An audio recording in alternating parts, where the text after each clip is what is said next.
Conservation Ag Update is brought to you by Sound Agriculture. Hey, welcome to the show. Great to have you with us as always. Let's kick things off in Denver, the home of John Elway for Commodity Classic 2025. We had boots on the ground. Senior editor John Doberstein was there for all the action, which included educational sessions from familiar no-till and strip-till names like Dave Hula, Kelly Garrett, Randy Dowdy, Fred Belo, just a cavalcade of stars. USDA Secretary Brooke Rollins, meanwhile, took the main stage and promised the standing room only crowd rapid action and support from her agency to help get the industry on its feet this year.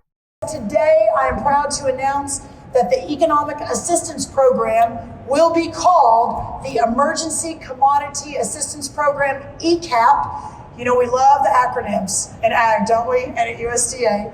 ECAP is the new program to help us distribute that $30 billion in funds that the Congress passed in December. They gave us 90 days to start distributing that first $10 billion in economic assistance, and we are on track to beat that and get that money starting to move immediately in the next few weeks. Now, Rollins also promised a streamlined application process.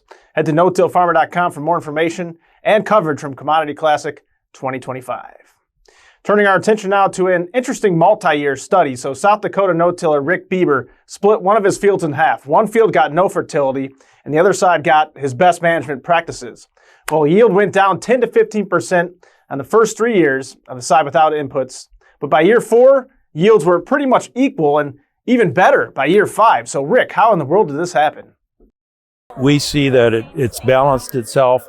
Our testing that we're doing on it all will show that our nutrient content on the fields with zero fertility have actually been going up significantly. And that's all because of a process that's called rhizophase cycling, where plants actually can manufacture and will manufacture their own nutrients if the balances are all in the soil. And the balance I'm talking about are biological balances, where all your bacteria and fungus and protozoas and all those little critters that many of them I don't understand, when they all come back into a balance. And they only do that when all the chemical side of things, the carbon, the oxygen, the phosphorus, the magnesium, the molybdenum, all those levels become accessible and uniformly distributed within our soils so the plants can get them. Yeah, Bieber never stops experimenting. Here he is seeding a mix of non-GMO corn, turnips, radishes, oats, barley, and more on a freezing cold 19-degree day at the fields of Sinsinawa in southern Wisconsin last week. So frost seeding legumes and spring cereals can work very well, according to University of Missouri agronomist Rob Myers. And as Rob tells us here in the Cover Crop Connection, if you want to wait a little bit longer and plant your covers in April, well, that's perfectly fine too. So frost seeding, when the snow's on the ground or we've got some moisture, even if there is no snow, can be something to think about. The other option for spring seeding is I've had good success coming in with a grain drill as soon as the conditions allow. So where I'm at in Missouri, that's often the last week of March or first week of April. Of course, if you're farther south, you could be potentially going earlier in March. If you're further north, you might be a little more into April. But I've had really good success with spring seeding of crimson clover, Austrian winter peas. Hairy vetch can do okay with spring seeding. Again, oats. There's really a variety of things that can be spring seeded and still give us some benefits for both weed control, nitrogen fixation, and just providing some soil protection, since spring is often our most erosive period in terms of soil erosion. Check out the latest episode of the Cover Crop Strategies podcast for more spring management tips from Rob Myers. Okay, so last episode we took you inside the first ever Conversations About Conservation workshop, teaching landowners about the true value of no-till and cover crops. And during one of those sessions, Indiana landowner Mary Huber shared a story about helping one of her farmers get started with cover crops. Take a listen. I did the research, read up on cover crops, the benefit, as well as how to do them.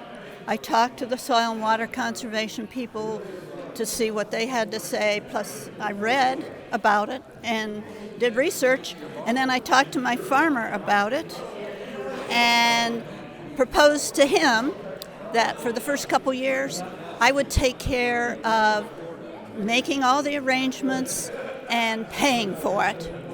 And after several years, he converted, and now he also does cover crops on other lands that he farms. And it wasn't just paying for the change that made the difference. She says it was also putting in the work really digging into something that particular farmer had never done before.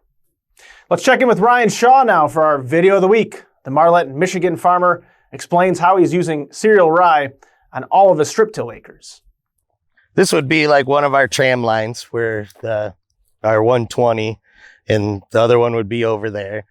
So then there'd be the 12 rows here. And we're making the berms in between where our cereal rye was planted last fall after the soybeans came off. And we try to we'll just let continue to grow for a while. But we were just making our seed bed between all that. And the idea was to not have a whole bunch of that rye in our berm to start with that you were going to be mixing in there, just because sometimes the roots gave us trouble trying to bring it up. If we got into heavy clay and stuff, it will almost look like a knife through butter. It would you could open it and you'd see the wavy coulter, but then it was just root masses down in there. So that leaving it in them 2 rows allows us to make a better seed bed and more comfortable with covering 100% of the acres with a cover crop, knowing that we're not going to have that issue. Good stuff there from Ryan. That'll do it for this week. Got something you'd like to feature on the program? You know where to find me. Shoot me an email at nnewman@lessermedia.com. Thanks so much for tuning into Conservation Ag Update. We'll see you in a couple weeks. Have a great day.